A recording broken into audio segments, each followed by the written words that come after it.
Nggak ada suaranya ya. Selamat pagi. Saya percaya kita semua penuh sukacita, amin. Saya melihat wajah-wajah yang rindu banget untuk datang sama Tuhan. Yang mau beribadah kepada Tuhan dan memberikan persembahan ucapan syukur yang terbaik sama Tuhan. Mari kita datang di hadapan Tuhan.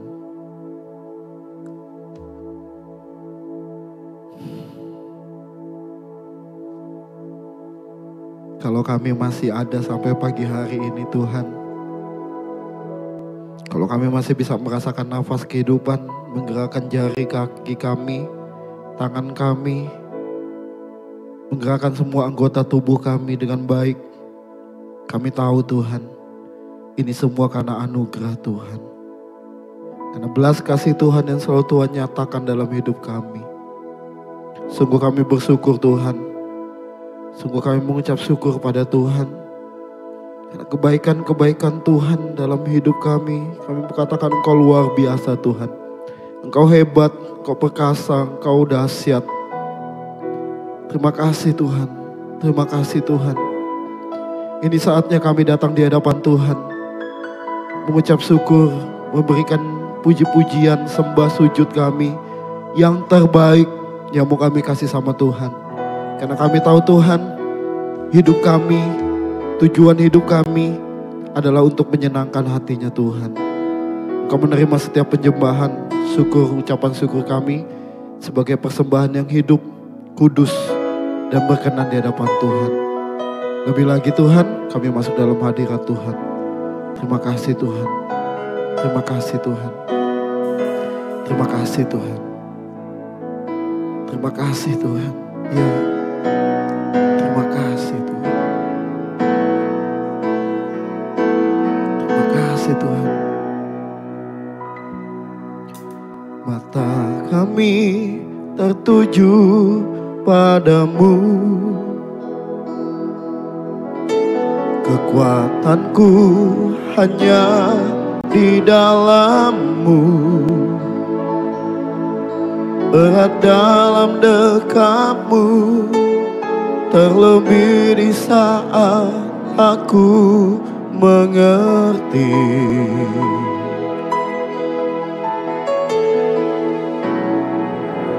Ku pilih untuk tetap percaya.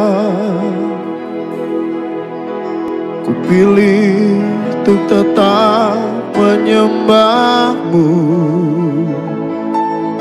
Kau pernah menolongku. Kau punya 1000 cara untuk angkatku.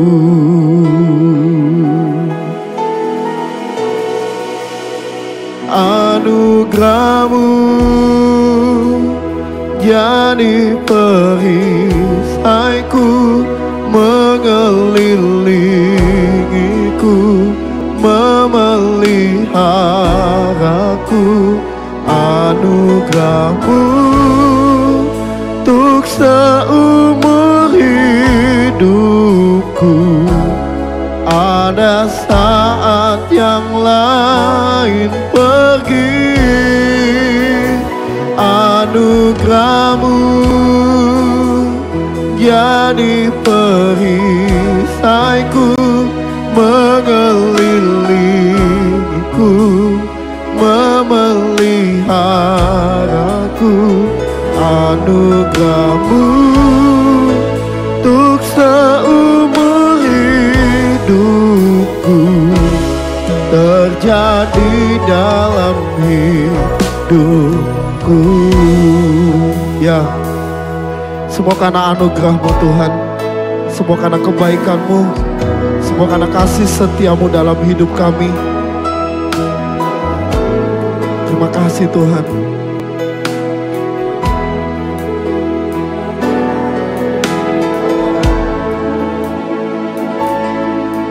Erat dalam dekap-Mu, terlebih di saat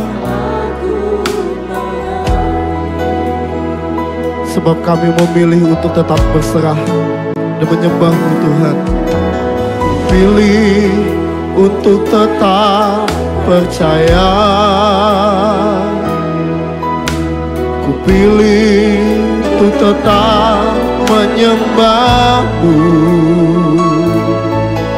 Kau pernah menolongku, Kau punya 1000 cara untuk angkatku.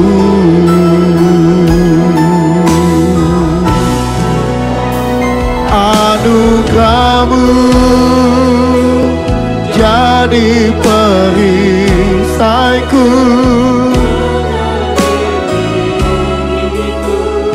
memeliharaku.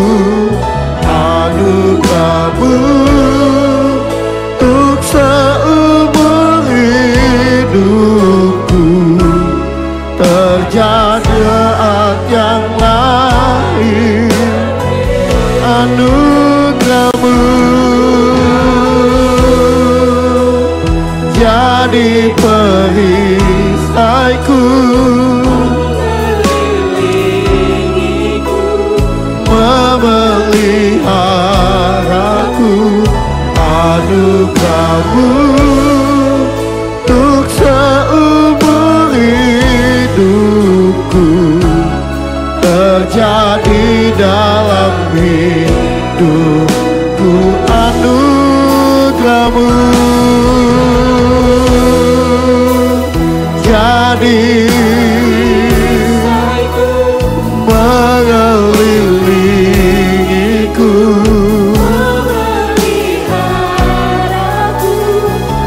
Anugerah-Mu untuk seumur hidupku, ada saat yang lain pergi. Anugerah-Mu, sebab hidup kami adalah anugerah-Mu Tuhan, yang menjadi perisai kami, yang mengelilingi kami, bahkan memelihara setiap hidup kami Tuhan. Anugerah-Mu untuk seumur hidupku, terjadi dalam hidup.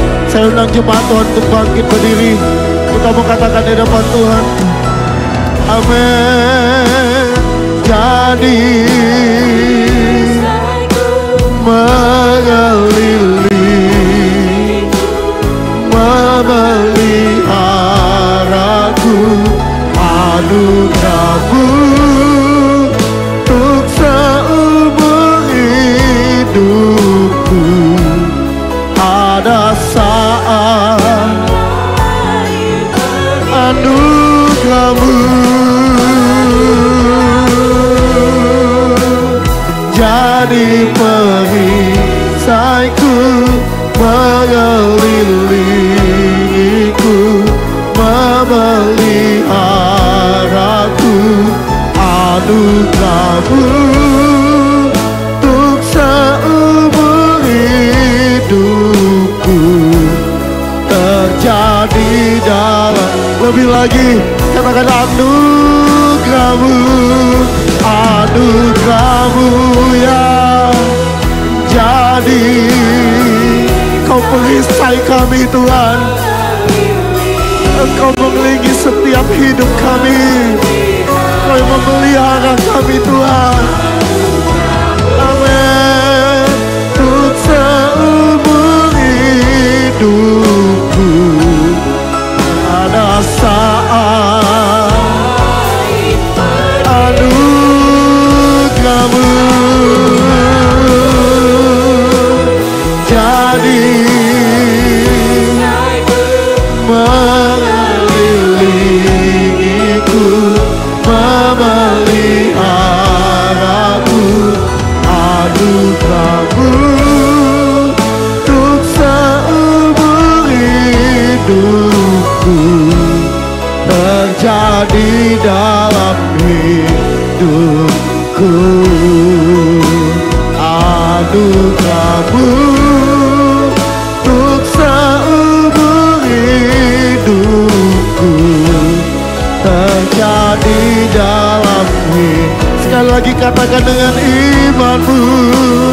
Anugerah-Mu untuk seumur hidupku, hidupku, terjadi dalam hidupku.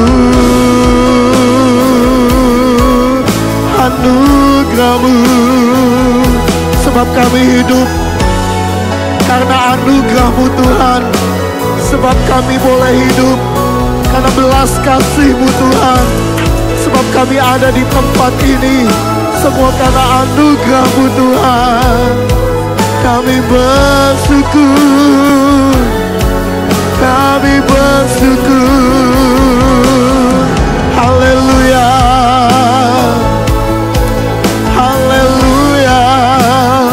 Terima kasih Tuhan, terima kasih Tuhan, terima kasih Tuhan, terima kasih, terima kasih Yesus, terima kasih Tuhan, terima kasih Tuhan, terima kasih Tuhan, terima kasih Tuhan. Mari ucapkan syukur di hadapan Tuhan, katakan terima kasih Tuhan, terima kasih Tuhan, terima kasih Tuhan, terima kasih, terima kasih.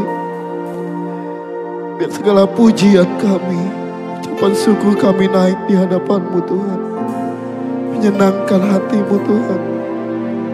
Segala kemuliaan pujian hanya bagi nama Tuhan. Terima kasih Tuhan, terima kasih.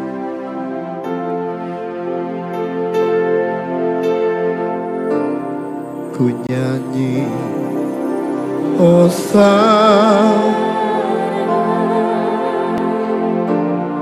bagi Rajaku yang duduk di tanah. Aku muliakan dan ku agungkan. Kau mendengarnya Tuhan.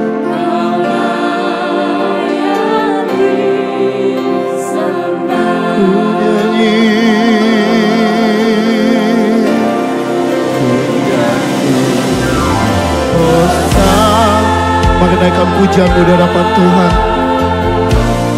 Bagi yang duduk, satu-satunya pujian-Mu hanya bagi nama Tuhan Yesus. Amin. Kau layak disembah. Lebih lagi, angkat tanganmu di hadapan Tuhan, katakan ku nyanyi Hosana bagi Rajaku di tanah. Aku muliakan dan ku agungkan. Kaulah yang disembah. Ku nyanyi, ku nyanyi Hosana bagi Rajaku yang duduk di tahta. Aku muliakan dan ku agungkan. Kaulah yang disembah. Lebih lagi, katakan ku nyanyi Hosana, ku nyanyi Hosana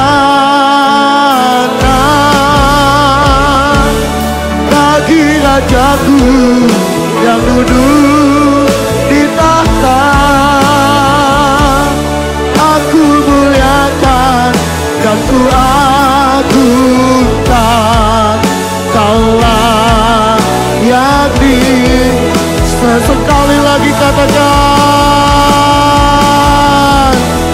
ku nyanyi Hosana bagi Rajaku. Amin. Di tahta aku muliakan dan ku agungkan. Kaulah yang disembah.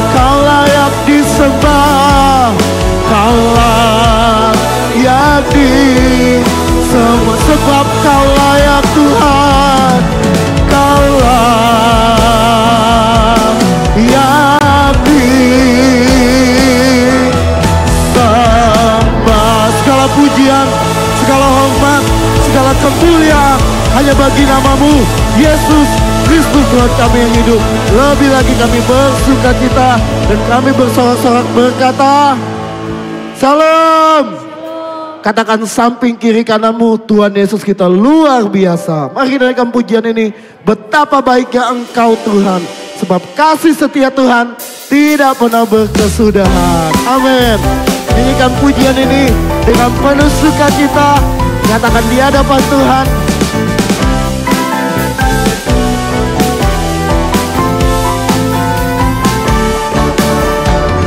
Betapa baiknya Engkau Tuhan, kasih-Mu.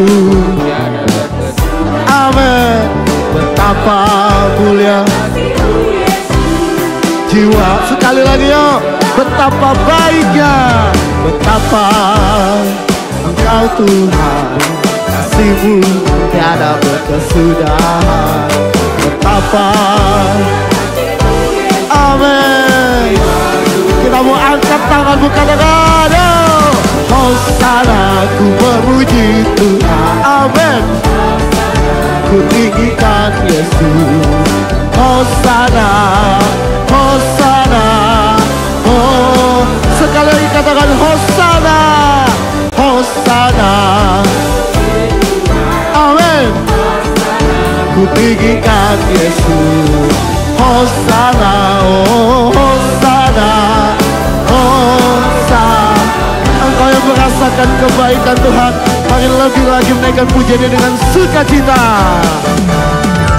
Betapa baiknya Engkau Tuhan, kasih-Mu. Betapa mulia kasih-Mu Yesus, jiwaku. Sekali lagi katakan betapa baiknya, betapa kasih-Mu sudah.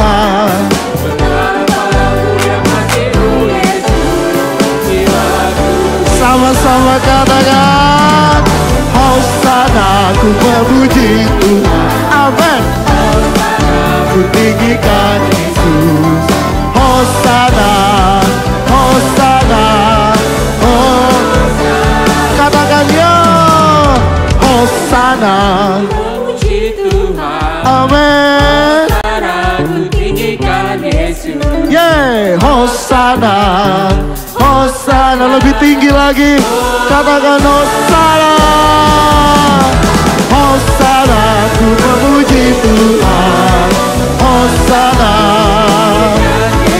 yeah. Hosana, Hosana, Hosana, Hosana, Hosana, Hosana, Hosana, Hosana. Berikan kemuliaan bagi Tuhan. Haleluya. Mari bersukacita, mari bertepuk tangan bagi Tuhan. Yo. Yo.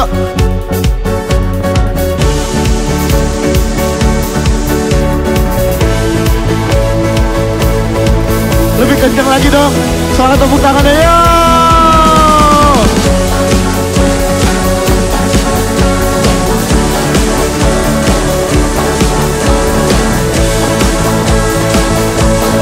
Kasih setia Tuhan nyata dalam hidup kita.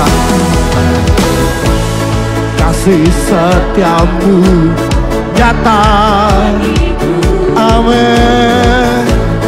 Hikmat kebajikan tersedia bagiku. Katakan Allah sanggup, Allah sanggup limpahkan segalanya. Anugerahnya, anugerahnya sangat besar. Katakan dengan imanmu ya. Aku diberkati. Amin. Allah sanggup untuk menyediakan. Aku diberkati.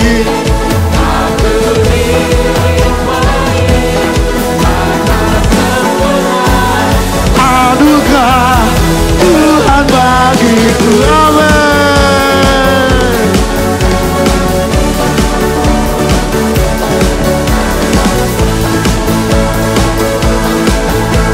Sama-sama kita katakan.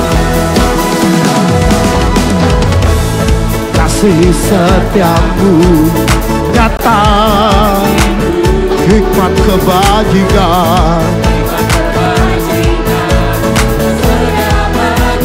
Sama-sama katakan. Allah sanggup limpahkan, amin. Anugerahnya sangat besar. Katakan aku diberkati, yo. Aku diberkati, aku dilimpahi, karena Allah sanggup untuk menyatakan. Aku diberkati, aku dilimpahi atas sempurna anugerah Tuhan bagiku, amin. Mari bertepuk tangan di hadapan Tuhan. Bersukacitalah sebab Tuhan hadir memberkati kita semua.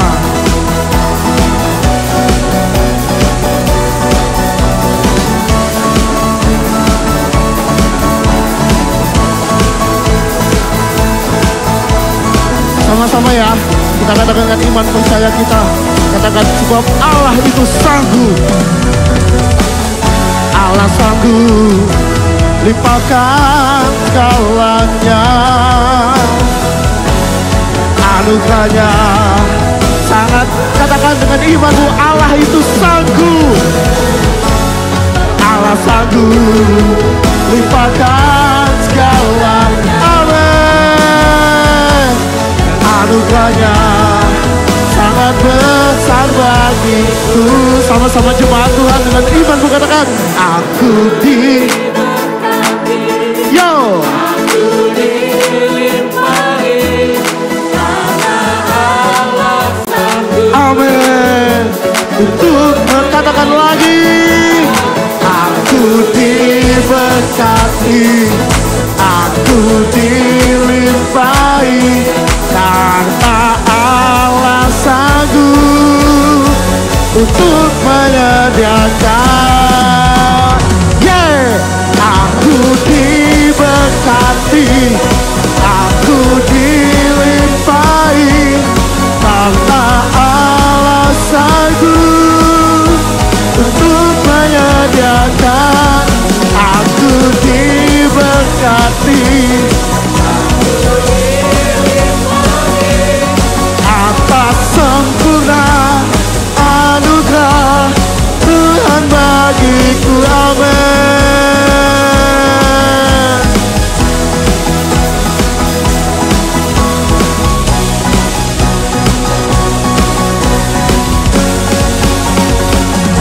Berikan kemuliaan yang paling dahsyat untuk Tuhan, haleluya.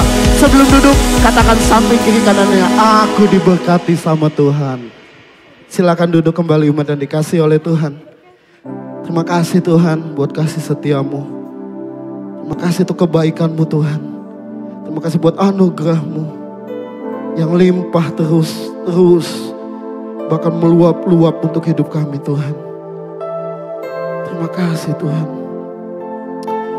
Biar hidup kami terus menyatakan kasih-Mu Tuhan. Biar hidup kami menyenangkan hati-Mu Tuhan. Biar setiap puji-pujian yang boleh kami naikkan di hadapan Tuhan, itu menyenangkan hati-Mu Tuhan. Berkati kami Tuhan. Terima kasih Tuhan. Sebab kami tenang dalam hadirat-Mu Tuhan. Di dalam hadirat-Mu ada kedamaian.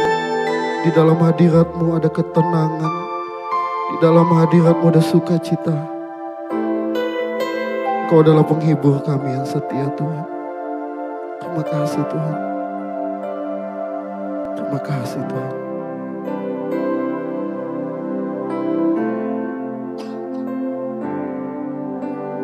Nyatakan yang Kau mau.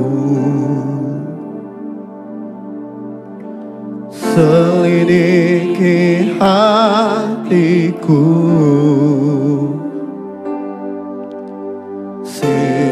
Singkapkan bila ada yang salah, Rohku. jamah hatiku. Nyatakan yang kau mau, selidiki hatiku, singkapkan bila ada yang salah.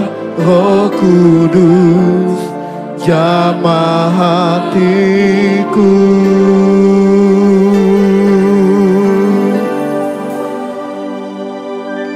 Hati yang hancur kau berkenan, hati yang taat yang kau cari. Temukanlah hati yang berkenan, temukan di hidupku, melebihi gemerlapnya perkenananmu. Itu yang utama. Ku mau taat, ku mau bertobat, menyerahkanmu tujuan hidupku. Nyatakan Tuhan, nyatakan yang kau selidiki hati kami Tuhan. Selidiki hatiku. Jika memang salah Engkau singkapkan Tuhan. Singkapkan bila ada yang salah. Roh Kudus jamah hatiku, hati yang hancur,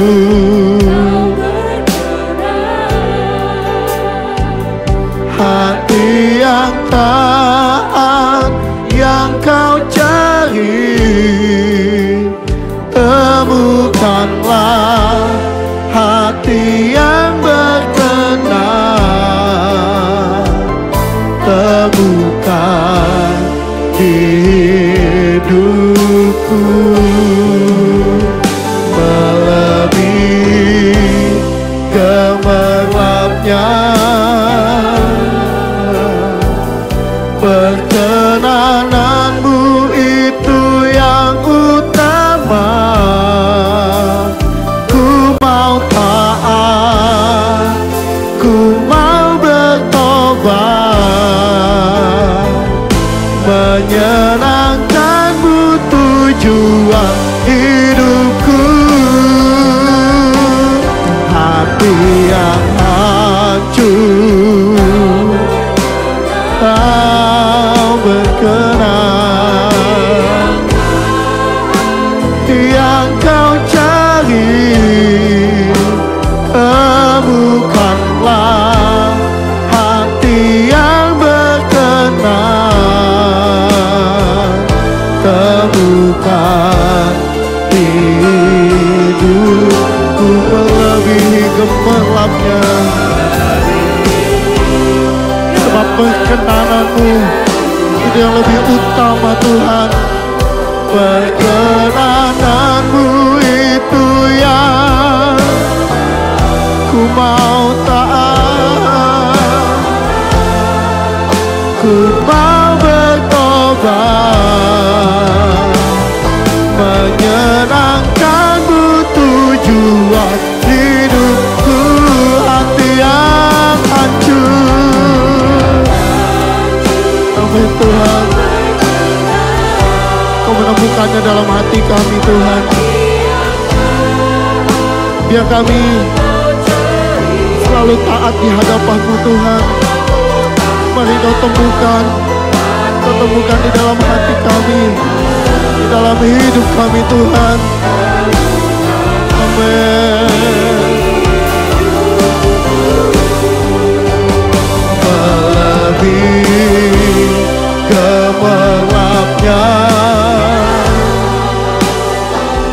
Perkenananmu itu yang utama. Ku mau taat, ku mau bertobat. Ku mau taat, ku mau bertobat. Ku mau taat, ku mau bertobat. Menyenangkanmu tujuan hidupku.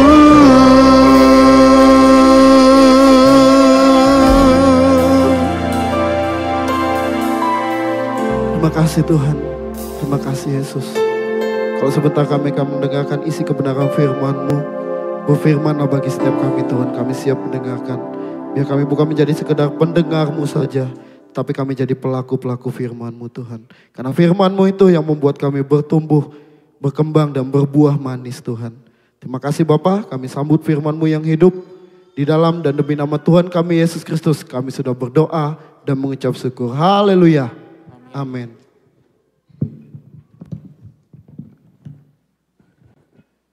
Ya, terima kasih untuk seluruh pelayan. Saya percaya setiap kita diberkati dengan pujian dan penyembahan dan kita masuk di dalam hadirat Tuhan. Amin. Masih berkaitan dengan tema bulan kita yaitu mengasihi Tuhan dari hati hingga perbuatan. Jadi ini berbicara tentang mengasihi Tuhan dalam segala bentuk di dalam pribadi kita, maksudnya di dalam pikiran dan kehidupan yang kita miliki. Jadi Allah mengharapkan setiap kita untuk memiliki kasih yang totalitas kepada dirinya. Itu yang kita akan bahas di bulan ini. Dan minggu ini kita akan belajar tentang cinta yang buta dan kasih yang sehat. Cinta yang buta dan kasih yang sehat. Kalau kita berbicara tentang cinta buta, tentu kita akan mereview pikiran kita untuk melihat masa lalu kita, bagaimana kita mencintai orang-orang yang ada di sekitar kita, terutama mungkin orang yang saat ini berada di sisi kita, istri maupun suami kita. Apakah kita menggunakan cinta buta atau menggunakan cinta yang sehat atau kasih yang sehat? Nanti bisa kita mereview diri kita selama ini menggunakan cinta buta atau kasih yang sehat. Nah, berkaitan dengan cinta buta, tentu ini merupakan satu hal yang seringkali kita dengarkan dan seringkali kita anggap ini adalah sesuatu yang lumrah yang ada di dunia ini. Tetapi sebenarnya kita tidak boleh toleransi tentang istilah cinta buta ini kalau di dalam kehidupan sebagai orang percaya. Saya melihat di beberapa pemahaman di Google, ada berbagai hal yang dikatakan tentang cinta buta ini. Tetapi kalau saya boleh merangkum, di sini dikatakan cinta buta itu adalah kondisi di mana seseorang mencintai secara berlebihan. Itu adalah cinta buta. Sehingga apa? Sehingga ada kenegatifan yang terjadi ketika kita mencintai secara berlebihan. Yang pertama adalah tidak melihat kekurangan yang kita cintai. Betul nggak Bapak Ibu? Kalau kita mungkin pernah berpengalaman mencintai seseorang dengan full ibaratnya, kita tidak akan pernah melihat kekurangan dari orang yang kita cintai. Iya kan? Entah secara spesifik di dalam tubuhnya, entah secara spesifik di dalam karakter dan lain sebagainya. Kita tidak akan melihat hal itu. Kita tidak bisa melihat kesalahan-kesalahan yang ada di dalam kehidupannya. Atau bahkan tanda-tanda negatif di dalam hidupnya. Bahkan ia rela mengorbankan segala hal sehingga mendapatkan cintanya. Jadi tanpa menggunakan nalar ataupun akal sehat. Jadi berusaha untuk mendapatkan cintanya atau mencintai. Nah itulah cinta buta. Nah, apakah saat ini kita masih menggunakan itu? Bilang kanan kirinya atau suami istrinya, apa kamu masih menggunakan cinta buta sama istrinya, sama suaminya? Tanyain dong, tanyain. Kamu masih gunain cinta buta enggak? Gitu. Nah, Bapak Ibu Saudara, Allah ingin setiap kita memiliki cinta yang sehat tentunya. Cinta yang sehat di sini adalah cinta yang menggunakan nalar dan akal budi.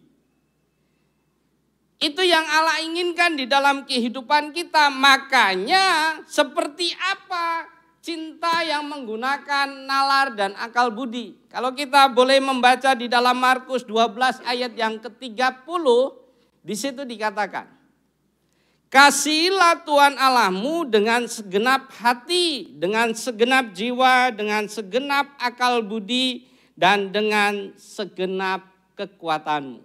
Nah, ini adalah cinta yang sehat yang Allah inginkan di dalam kehidupan kita. Bukan cinta yang seperti dikatakan oleh dunia tadi. Artinya apa? Setiap kita harus memiliki kasih yang totalitas, yang maksimal, yang ada di dalam diri kita. Makanya di situ dikatakan kasihilah Tuhan Allahmu dengan apa?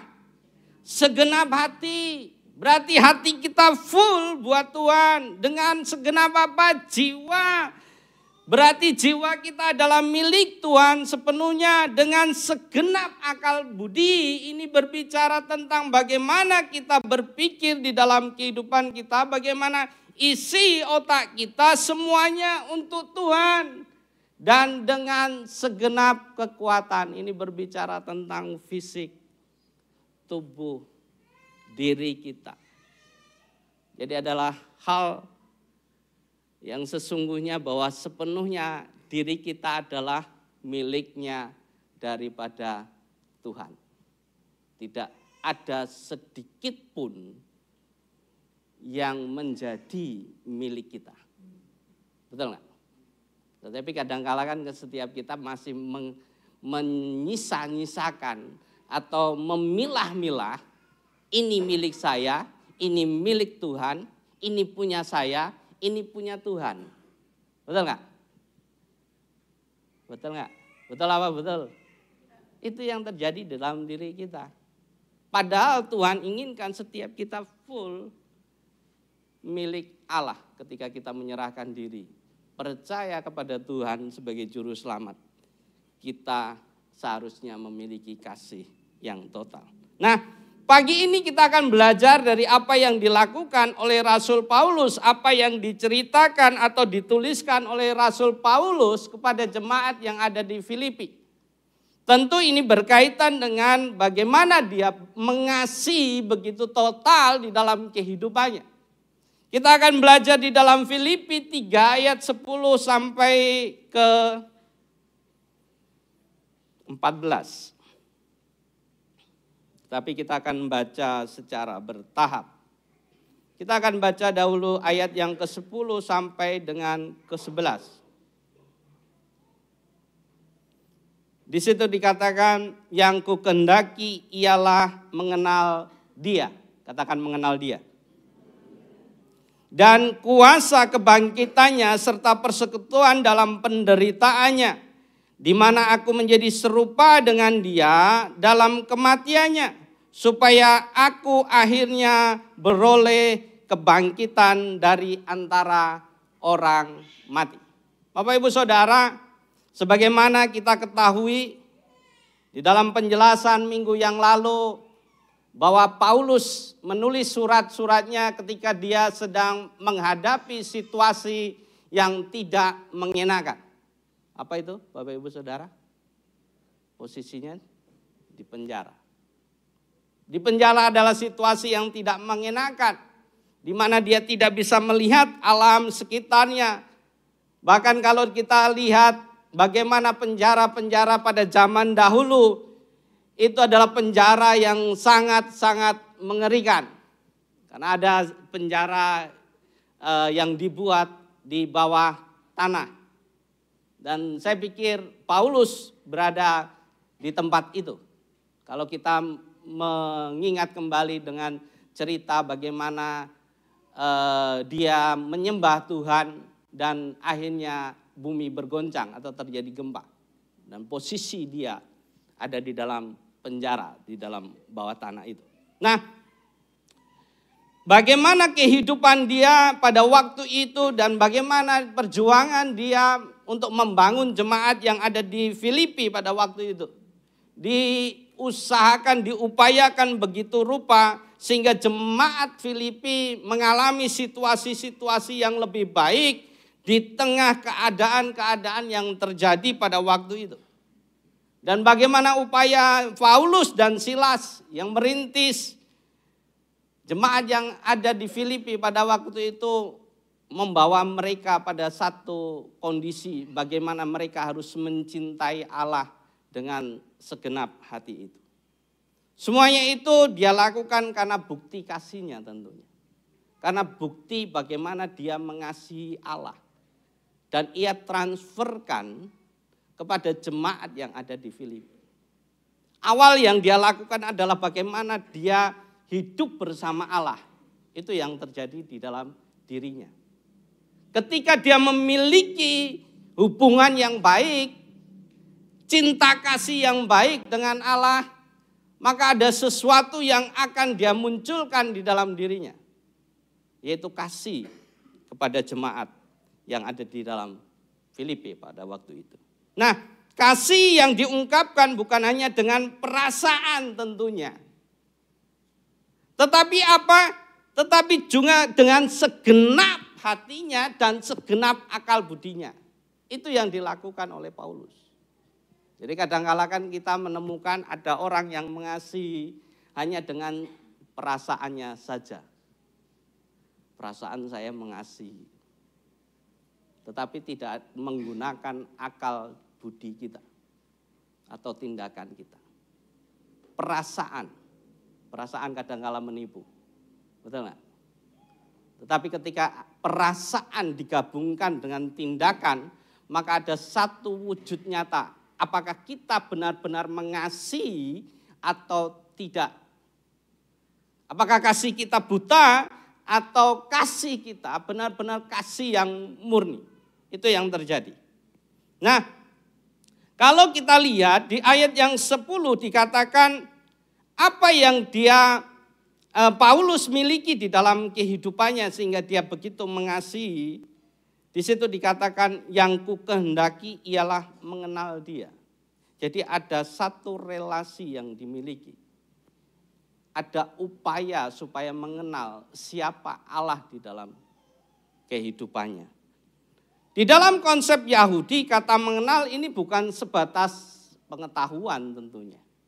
Atau pengetahuan secara kognitif.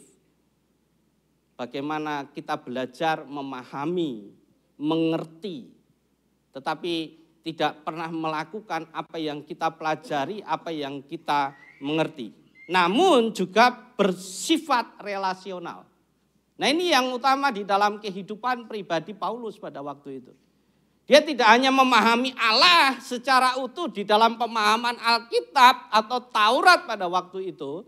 Tetapi bagaimana dia mengupayakan hubungannya dengan Allah. Yaitu relasinya dengan Allah. Itu yang utama. Jadi kalau kita hanya sebatas mengetahui tentang Tuhan. Mengetahui tentang kebenaran firman Tuhan. Itu belum cukup Bapak Ibu Saudara. Yang Allah inginkan di dalam kehidupan kita adalah bagaimana kita memahami tentang Tuhan, juga berelasi dengan Dia. Nah ini yang terjadi terhadap Paulus pada waktu itu. Makanya di ayat yang 11 dikatakan Paulus berharap di akhir hidupnya memperoleh apa? Kebangkitan dari antara orang mati. Di mana dia memiliki upaya, tujuan supaya bertemu dekat dengan Allah. dibuktikan dengan kebangkitan. Bukankah kita juga menginginkan hal itu? Kita tidak hanya mengenal Allah kita secara pengetahuan tentunya. Kita tidak menginginkan hanya membaca Alkitab, tetapi kita juga menginginkan satu relasi dengan Tuhan, satu hubungan dengan Tuhan. Sedemikian juga di dalam kehidupan kita, di dalam keluarga tentunya. Kita tidak hanya ingin tahu tentang istri kita, ingin tahu tentang suami kita. Oh, saya tahu istri saya cantik. Oh, saya tahu istri saya hidungnya pesek. Oh, saya tahu rambutnya mungkin keriting. Kita hanya sekedar tahu, tetapi tidak punya relasi dengan istri kita atau suami kita. Tidak pernah punya hubungan yang dekat, memahami secara benar bagaimana dirinya. Tetapi Paulus menginginkan satu relasi dengan Allah. Dan itu dia lakukan di dalam kehidupannya. Dan di ayat yang selanjutnya dikatakan, bukan seolah-olah aku telah memperoleh hal ini atau telah sempurna, melainkan aku mengejarnya kalau aku dapat juga menangkapnya. Karena aku pun telah ditangkap oleh Kristus Yesus. Saudara-saudara, aku sendiri tidak menganggap bahwa aku telah menangkapnya. Tetapi inilah yang kulakukan. Aku melupakan apa yang telah di belakangku dan mengarahkan diri kepada apa yang di hadapanku. Dan berlari-lari kepada tujuan untuk memperoleh hadiah, yaitu panggilan surgawi dari Allah dalam Kristus Yesus. Nah, ini yang dilakukan oleh Paulus pada waktu itu. Bagaimana kehidupannya, bagaimana cintanya, dia upayakan sedemikian rupa. Dan upaya ini membutuhkan usaha kerja keras sehingga dapat memperolehnya. Tetapi kita lihat bagaimana pernyataan-pernyataan Paulus di tengah situasi-situasi yang tidak mengenakan. Tetapi bagaimana dia tetap berupaya untuk memiliki relasi dengan Tuhan. Tentu setiap kita di dalam keluarga tidak sedikit persoalan yang muncul. Tidak sedikit pergumulan yang ada di dalam setiap kita. Tetapi bukankah kita tetap harus memiliki relasi dengan istri kita, memiliki relasi dengan anak-anak kita? Tantangan, halangan yang kita miliki seharusnya tidak menjadi penghalang untuk hal itu. Untuk tetap punya relasi. Nah, ini yang terjadi di dalam kehidupan Paulus pada waktu itu. Seperti apa yang saya katakan tadi, dia mengalami situasi yang tidak enak di dalam kehidupannya. Pergumulan yang begitu rupa di tengah segala apa yang ada, tetapi di situ kita lihat bagaimana dia tetap memiliki relasi dengan Tuhan. Itu adalah bukti bagaimana kasihnya kepada Allah yang luar biasa. Apa upaya? Apa yang dikerjakan? Apa yang dilakukan oleh Paulus pada dirinya secara pribadi? Ini menjadi poin-poin penting buat setiap kita untuk memahaminya. Apa yang dikatakan di situ? Kehidupan yang bermutu tidak terlepas dari sikap rendah hati tentunya. Jadi ketika kita mengasihi, maka dibutuhkan sikap rendah hati. Dengan kata lain, kasih yang sehat berjalan itu seiring dengan kerendahan hati.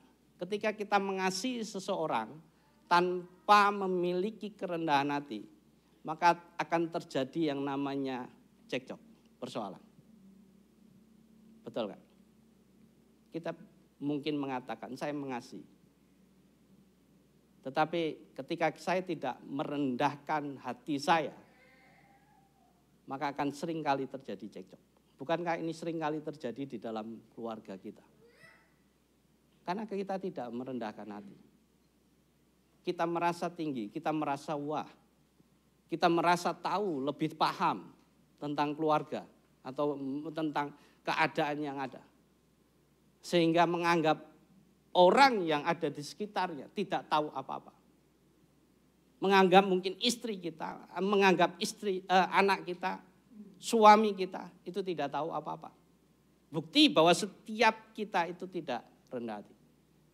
Akibatnya apa? Relasi kita tidak akan semakin baik. Relasi kita tidak akan semakin baik. Jadi orang yang mengasihi Allah dengan segenap akal budinya tidak akan bersikap congkak. Tidak sombong. Dia mau menerima apa yang ada di sekitar. Memahami dengan baik apa yang ada di sekitar. Nah, inilah yang dilakukan Paulus di dalam kehidupannya. Kalau kita baca di dalam ayat yang ke-12, di situ dikatakan, bukan seolah-olah aku telah memperoleh hal ini atau telah sempurna dikatakan. Melainkan aku mengejarnya kalau aku dapat juga menangkapnya. Karena aku pun telah ditangkap oleh Kristus Yesus. Saudara-saudara, aku sendiri tidak menganggap bahwa aku telah menangkapnya. Kalau kita lihat di ayat yang ke-12 dikatakan, bukan seolah-olah aku telah memperoleh hal ini atau telah sempurna dikatakan seperti itu. Bapak Ibu Saudara, kita tahu Paulus di dalam kehidupan pelayanannya itu begitu luar biasa. Kalau kita melihat bagaimana sejarah penginjilan di dalam kehidupannya, ada satu peta kalau Bapak Ibu Saudara membaca kitab yang lama atau kitab yang dalam bentuk buku, di situ ada perjalanan Paulus di dalam misi pelayanannya. Betul nggak? Dan itu adalah, kalau saya pikirkan, saya bayangkan, saya pernah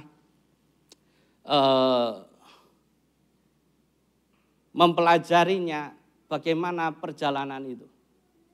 Kalau kita berbicara tentang Asia kecil saja, bagaimana dia melayani di Asia kecil, berputar dengan begitu rupa. Dan tantangannya tidak sedikit tentunya. Mungkin kalau kita saat ini hanya mungkin melayani satu orang, tantangannya nggak banyak, persoalannya nggak banyak. Paling hanya masalah keluarga, betul nggak? Paling masalah ekonomi. Tetapi Paulus tidak hanya menghadapi itu. Dia menghadapi banyak hal, terutama situasi-situasi yang ada di sekitar situ. Dia menghadapi orang-orang yang ada di sekitar itu, pemerintahan yang ada di sekitar itu, penyembahan berhala yang ada di situ. Itulah hal yang dia lakukan. Perjuangannya begitu rupa. Dan kalau boleh, mungkin kalau orang sekarang boleh menyombongkan diri. Ya kan? Mungkin punya prestasi sedikit, langsung bercerita. Inilah saya. Ya enggak? Kaya sedikit sombong. Pintar sedikit sombong. Ya kan? Tahu sedikit sombong. Seringkali manusia seperti itu. Tetapi kita lihat bagaimana Paulus. Dia tidak memperlihatkan hal itu. Dan kalau kita baca di ayat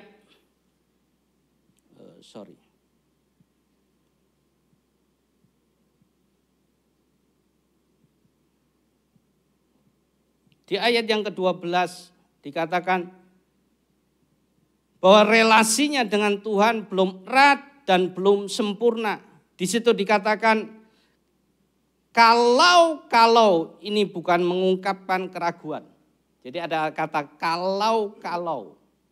Ini adalah satu bukti bahwa Paulus itu memiliki kerendahan hati.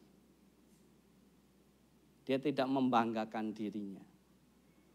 Bahwa dirinya adalah orang yang luar biasa. Itu yang terjadi. Jadi apa yang dimiliki oleh Paulus? Kasih kerendahan hati yang begitu luar biasa. Dan kalau kita berbicara tentang kasih ini seiringan dengan kerendahan hati. Jadi kalau kita mengasihi, berarti kita juga pasti akan merendahkan hati kita. Itu yang terjadi. Dan kalau kita baca di dalam 1 Korintus sebagai ayat tambahan,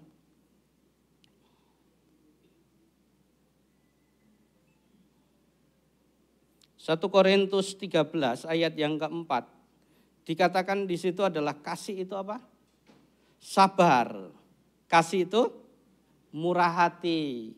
Kasih itu tidak cemburu. Ia tidak memegahkan diri dan tidak sombong. Betul nggak? Jadi kasih itu beriringan dengan kerendahan hati. Karena di situ ditegaskan ia tidak memegahkan diri dan tidak sombong. Apakah kita memiliki kasih? Berarti kita seharusnya tidak sombong. Apakah kita memiliki kasih? Seharusnya kita tidak memegahkan diri kita. Itu yang Paulus ajarkan di dalam kehidupan kita. Dan kasih inilah yang diajarkan Tuhan Yesus tentunya. Di dalam kehidupannya. Di dalam perjalanan pelayanannya. Bagaimana dia mengajarkan kepada murid-muridnya. Dan ini diajarkan Paulus kepada jemaat yang ada di Filipi. Dan kalau kita baca di ayat yang ke-6, 8, di situ dikatakan, yang walaupun dalam rupa Allah, tidak menganggap kesetaraan dengan Allah itu sebagai milik yang harus dipertahankan, melainkan telah mengosongkan dirinya sendiri dan mengambil rupa seorang hamba dan menjadi sama dengan manusia. Dan dalam keadaan sebagai manusia, ia telah merendahkan dirinya dan taat sampai mati, bahkan sampai mati di kayu salib. Apa yang diajarkan Paulus? Apa yang dialami Paulus ini merupakan satu dedikasi yang dilakukan Yesus di dalam kehidupan. Dan bukankah kita harus juga memiliki hal itu di dalam kehidupan kita sehari-hari? Kasih yang dibarengi dengan kerendahan hati. Apa pelayanan kita saat ini? Apa kehebatan kita saat ini? Tidak sebanding dengan kasih yang Tuhan berikan di dalam kehidupan kita. Dengan keselamatan yang Tuhan berikan di dalam kehidupan kita. Apakah kita sudah mati untuk Tuhan atau belum? Apakah kita sudah melakukan yang terbaik untuk Tuhan atau belum? Kita mulai berpikir secara pribadi. Apakah kita sudah memberikan yang terbaik buat Tuhan? Sebagai bukti kasih kita mengasihinya dengan segenap hati kita. Kemudian yang kedua Bapak Ibu Saudara, kehidupan yang bermutu tidak terlepas dari sikap hati yang terfokus.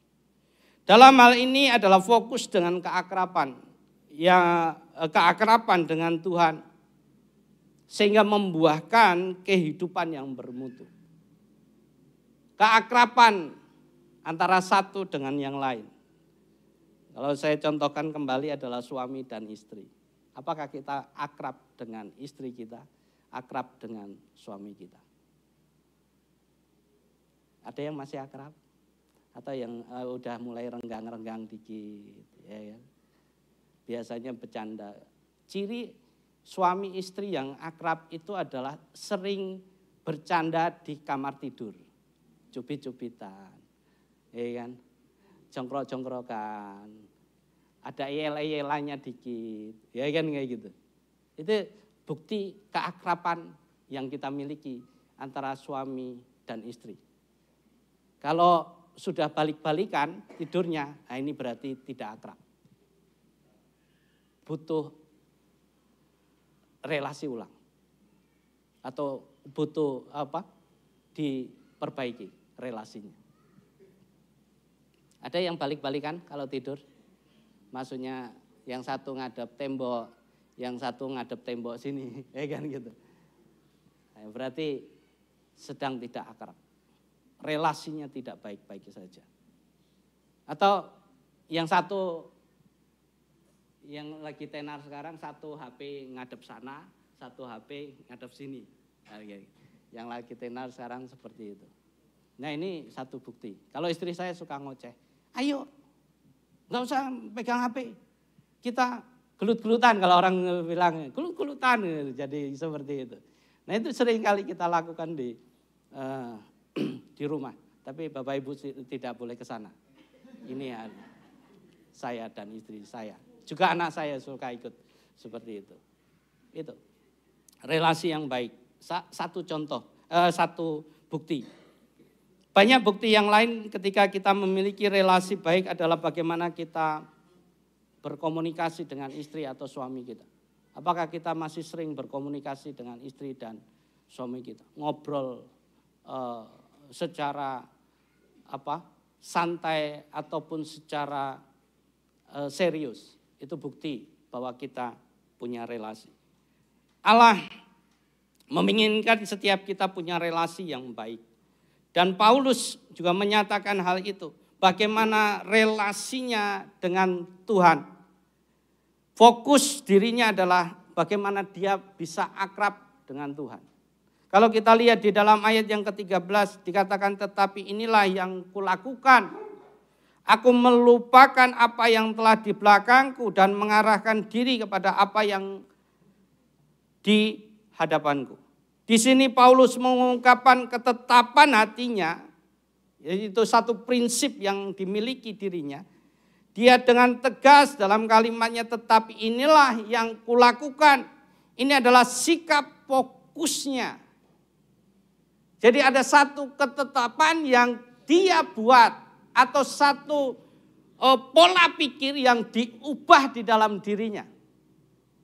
Kalau mungkin dulu dia berpikir bagaimana kehidupannya secara pribadi begitu jahatnya dia. Karena dia adalah seorang Farisi. Dia adalah orang Yahudi tulen.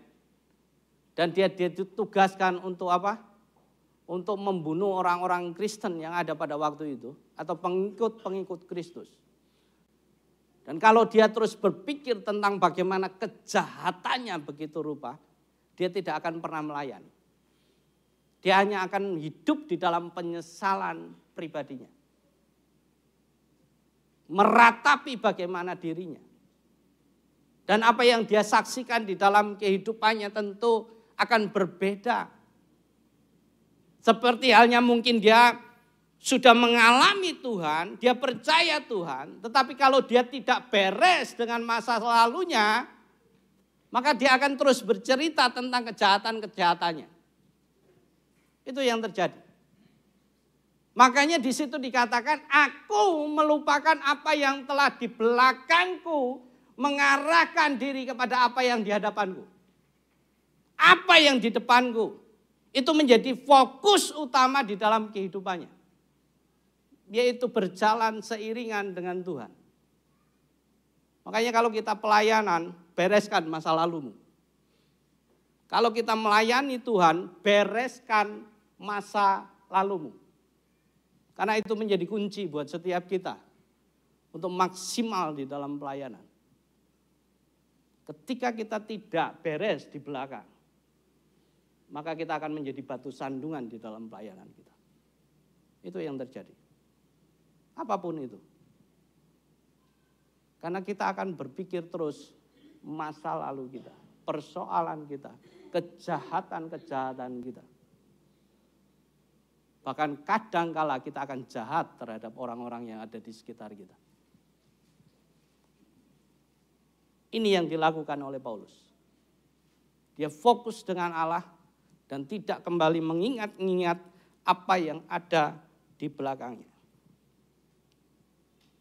Itu adalah bukti kasih yang dia lakukan. Kasih itu fokus harus berjalan. Kasih dan fokus itu harus berjalan seiringan. Seperti apa yang tadi dikatakan.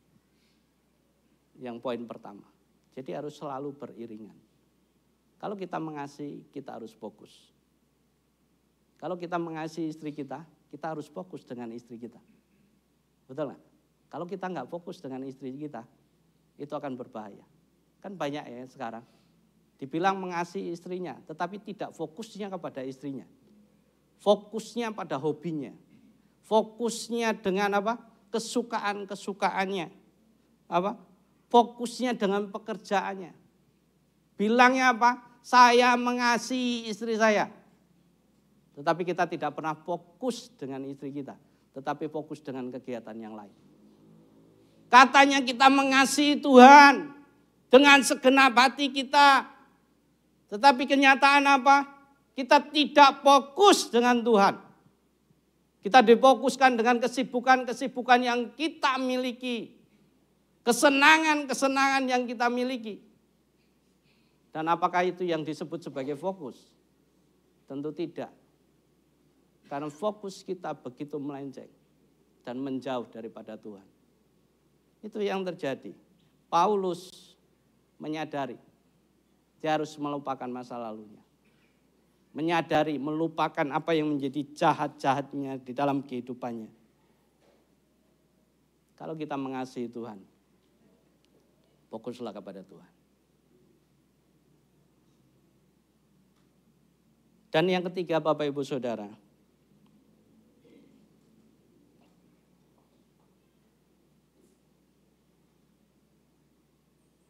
kehidupan yang bermutu tidak terlepas dari sikap hati yang gigih. Nah, ini butuh perjuangan. Sesungguhnya salah satu bukti dari kasih adalah kegigihan. Bagaimana kita mengasihi dibutuhkan upaya. Ingat perjuangan kita memperoleh istri kita atau suami kita. Bagaimana kita berupaya sedemikian rupa untuk mendapatkannya. Dan di situ kalau tidak ada kegigihan, tentu kita tidak mendapatkannya. Coba tanya, benar enggak suamiku? Benar enggak istriku? Dulu bagaimana upayamu untuk mendapatkan saya? Hah? Benar enggak? Ada yang masih diingat? Bagaimana ketika kita harus apel gitu kan? Tahu-tahu hujan ya kan? Terus waduh saya harusnya datang ke rumah dia. Dengan berupaya kita berusaha ya kan. Untuk bertemu dengan kekasih hati kita ya kan. Kita bela-belain ya. Kalau dulu saya masih ingat pacaran zamannya SMP. Dengan bukan istri saya. Dengan masa lalu saya. Dulu belum ada motor.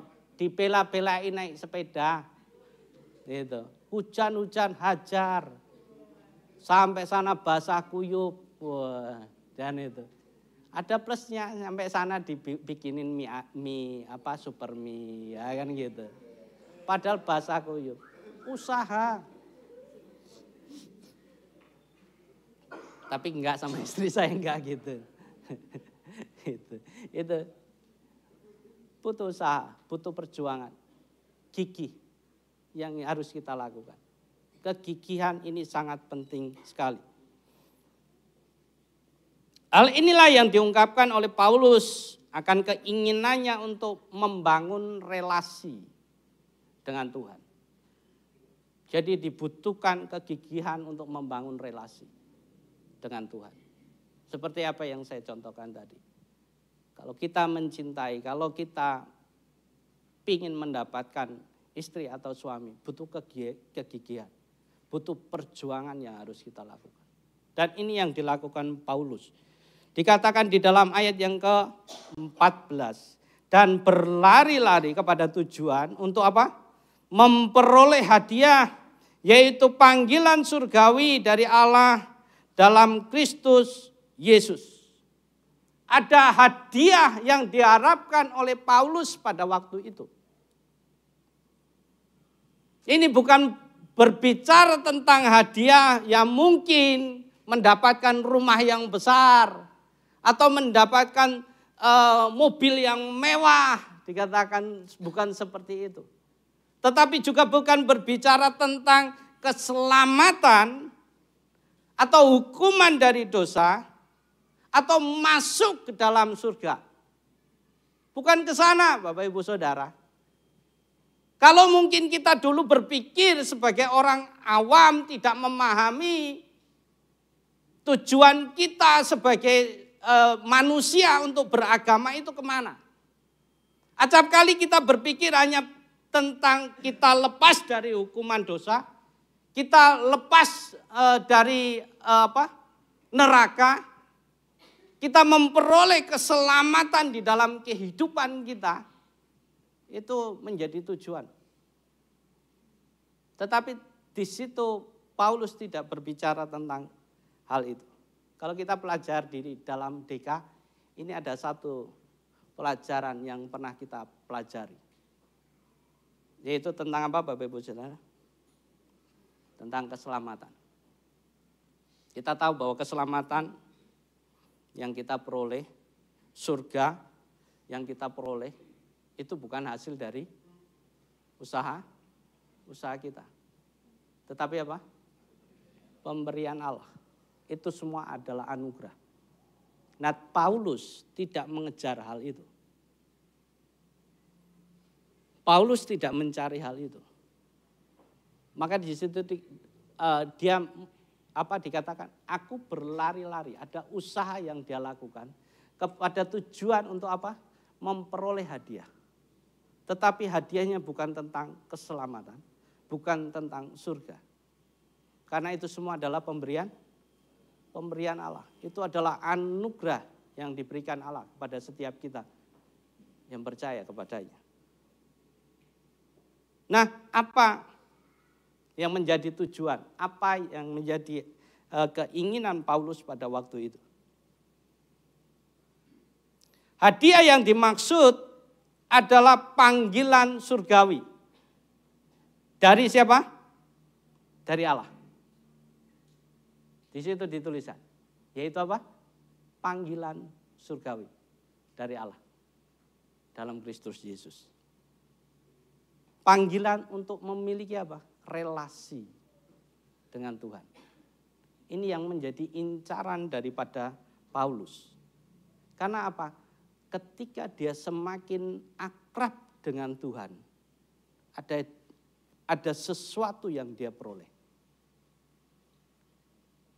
Ketika dia akrab dengan Tuhan, maka sebenarnya dia memperoleh segalanya. Betul nggak? Bagaimana ketika kita akrab dengan Tuhan? Tentu ini bukan hanya berbicara tentang apa yang kita peroleh dalam masa depan kita, yaitu surga. Atau tempat yang ditentukan oleh Allah. Tetapi bagaimana kehidupannya ketika menyikapi situasi-situasi yang terjadi di sekitar kita. Bagaimana kehidupan Paulus ketika menghadapi persoalan-persoalan. Ketika dia akrab dengan Tuhan itu sangat menentukan bagaimana dia bersikap. Ketika dia mendapat persoalan di penjara, tetapi bagaimana dia tetap bersuka cita. Itu adalah satu bukti dia akrab dengan Tuhan. Kan banyak orang Kristen ketika mendapatkan persoalan pasti akan bersungut-sungut. Betul nggak? Kesandung sedikit aja ngocehnya panjang dan lebar. Betul nggak? Saya ingat bapak saya kalau kesandung batu, ingat almarhum. Kalau ke sawah, saya selalu mengikuti di belakang. Dia berjalan di depan saya. Jalannya cepat, orangnya pendek sama saya, sama. Cocok. Bawa arit, bawa cangkul. Tahu-tahu kesandung. Bubluak. Apa yang dia katakan? Oh puji Tuhan, alhamdulillah. Enggak Bapak Ibu Saudara. Cicing. Orang Bali tahu. Anjing. Itu yang dia katakan. Apa yang terus dilakukan? Ambil golok. Apa yang dikerjakan? Batin. Nah, itu yang dilakukan. Tidak mengenal Allah. Tidak akrab dengan Tuhan. Ketika kita mendapatkan masalah, apa yang terjadi dalam diri kita? apa yang muncul di dalam pikiran kita? Apakah bersungut-sungut? Atau tetap bersyukur kepada Tuhan? Apakah ngoceh-ngoceh? Atau tetap memuji Tuhan? Paulus memiliki keakraban dan kegigihan untuk tetap akrab dengan Tuhan dan memperoleh sukacita yang luar biasa di tengah tantangan yang dihadapi. Dan bukankah itu yang kita harus peroleh juga di dalam kehidupan kita? Ketika kita akrab dengan Tuhan, apapun masalah kita, kita tetap bersukacita, amin.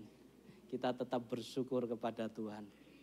Karena kita tahu Allah yang akan menyelesaikan semua persoalan-persoalan kita. Untuk itu, untuk mengalami keakraban dengan Tuhan, dibutuhkan disiplin, kegigihan yang harus kita lakukan. Contohnya apa? Disiplin-disiplin rohani yang ada di sekitar kita, bahkan di dalam gereja kita. Banyak diusahakan gereja untuk supaya kita memiliki disiplin rohani. Contohnya adalah doa Jumat, itu disiplin rohani. DKHB itu disiplin rohani. Terus apa lagi? Ibadah harian itu disiplin rohani. Maukah kita gigih? Maukah kita mengerjakan? Itu sangat menentukan bagaimana diri kita. Kalau kita selama ini masih uring-uringan, berarti kita tidak masuk di dalam disiplin rohani. Kalau kita selama ini menyikapi sesuatu dengan negatif, berarti kita sedang tidak mengikuti disiplin rohani. Allah menginginkan setiap kita memiliki disiplin rohani. Dan itu yang dia lakukan di dalam Paulus. Siap untuk disiplin rohani? Amin. Siap untuk DKHB? Enggak. Nanti dulu. Itu yang terjadi. Sebagai penutup, kita perlu mengasihi Tuhan dengan segenap akal budi kita. Tuhan sendiri telah mengasihi kita dengan sepenuhnya. Itu yang dilakukannya.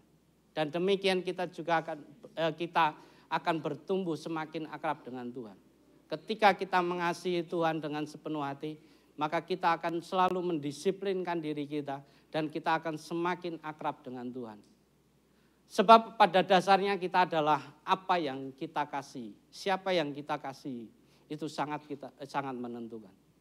Kalau kita mengasihi Tuhan, akrab dengan Tuhan, maka itu akan membawa setiap kita untuk level up. Mari kita berdoa. Bapa, kami sungguh bersyukur ya Tuhan pagi yang indah ini.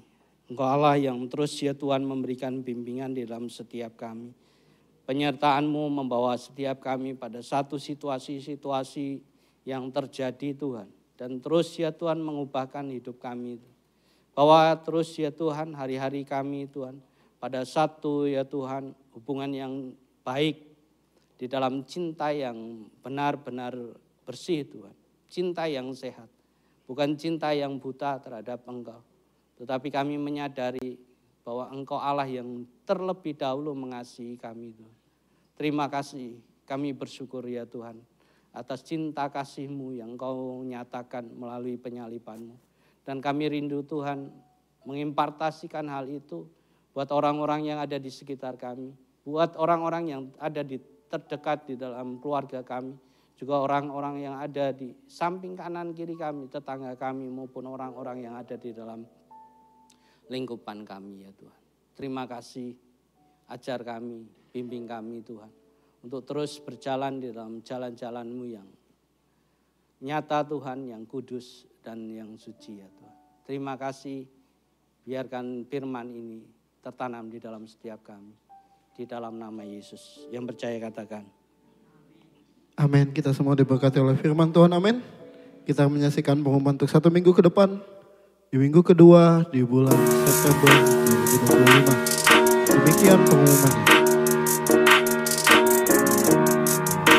Persembahan persepuluhan dan ucapan syukur dapat ditransfer ke rekening BKPBN Indonesia.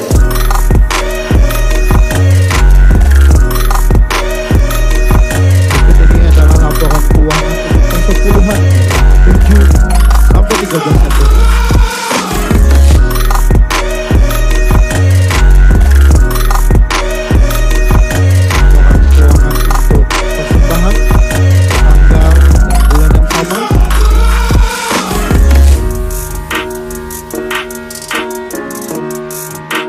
Ucapkan selamat ulang tahun untuk Bapak Akpiang, Saudara Benny, Saudara Rizky, Ibu Yediliana, tanggal 15, 17, 19, dan 20.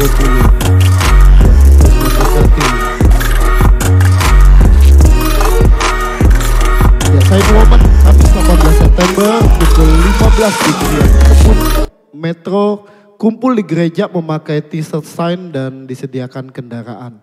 Jadi kumpul di gereja dan nanti akan bersama-sama ke Krian Kebun Kamis 18 September.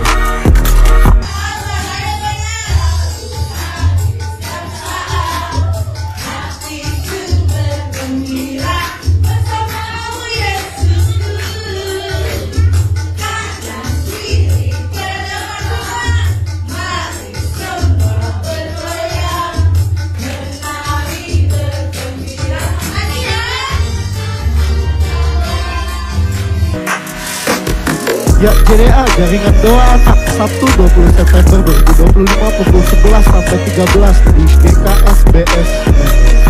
Jadi kita yang punya anak-anak bawa kita ke GKSBS.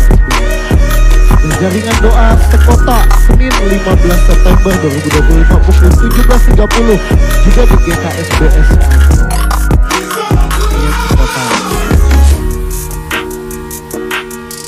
Ya, demikian pengumuman untuk minggu ini. Kita semua akan menutup ibadah kita pagi hari ini. Jemaat Tuhan monggo bangkit berdiri. Kita menyanyikan pujian Oh Giranglah Tuhan Yesus amat cinta sama-sama. Ya, sama-sama kita mau katakan. Mari bertepuk tangan di hadapan Tuhan. Oh giranglah, oh giranglah Tuhan Yesus cinta pada saya. Oh katakan lagi oh. Oh giranglah, oh giranglah Tuhan Yesus amat cinta pada saya. Oh giranglah, dengar dia panggil nama saya, dengar dia panggil namamu,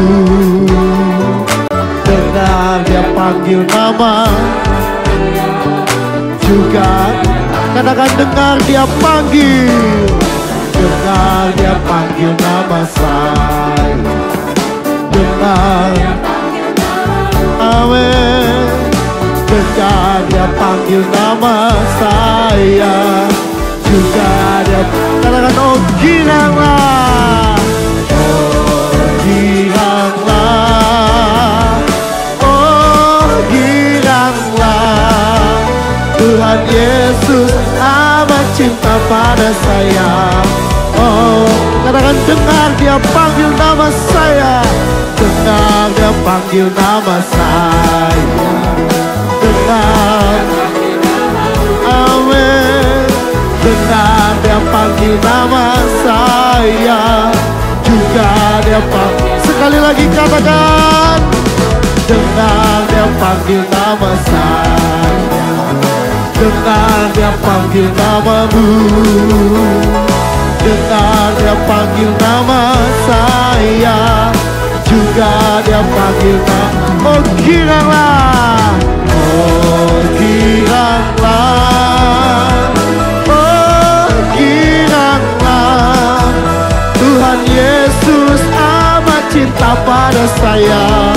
Oh katakan oh giranglah, oh giranglah, oh giranglah Tuhan Yesus amat cinta pada. Kita mau jawab, ku jawab iya iya iya, ku jawab ya ya ya, ku jawab ya ya ya, ku jawab ya Tuhan, ku jawab ya Tuhan, ku jawab ya ya, ku jawab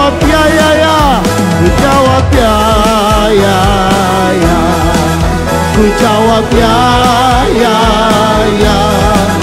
Ku jawab ya Tuhan, ku jawab ya Tuhan, ku jawab ya, ya, ya.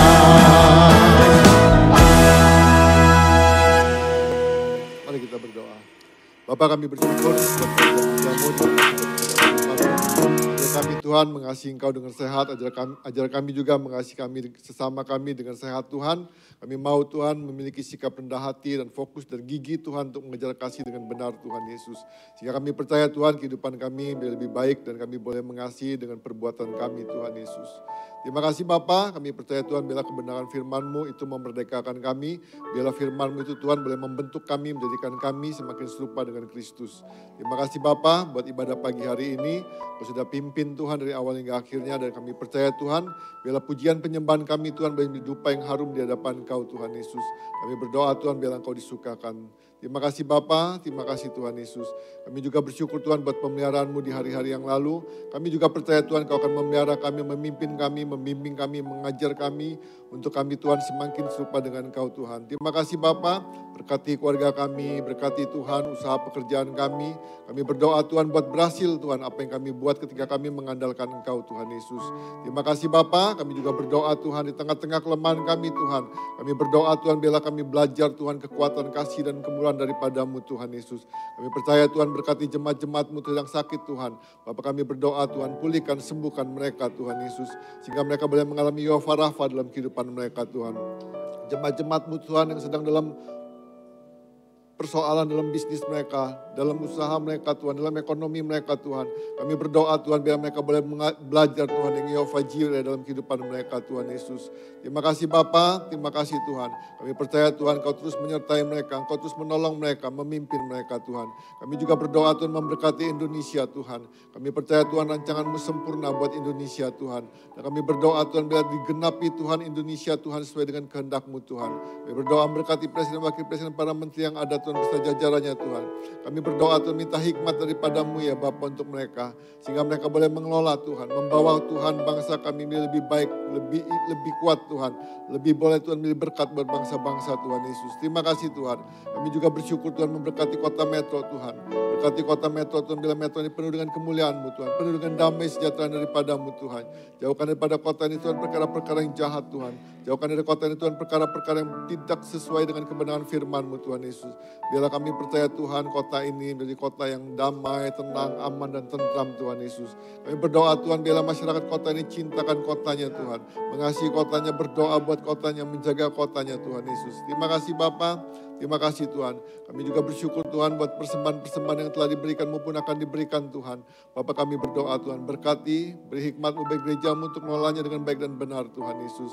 Terima kasih Bapa, terima kasih Tuhan. Kalau sebentar kami akan meninggalkan tempat ini, kekasih-kekasih Kristus, pulanglah dan terimalah berkat yang berkelimpahan dari Allah Bapa, kasih dan persekutuan daripada Tuhan Yesus Kristus, serta penyertaan daripada Roh Kudus menyertai setiap kita dari sekarang sampai selama-lamanya. Yang percaya berkata, amin. Terima kasih.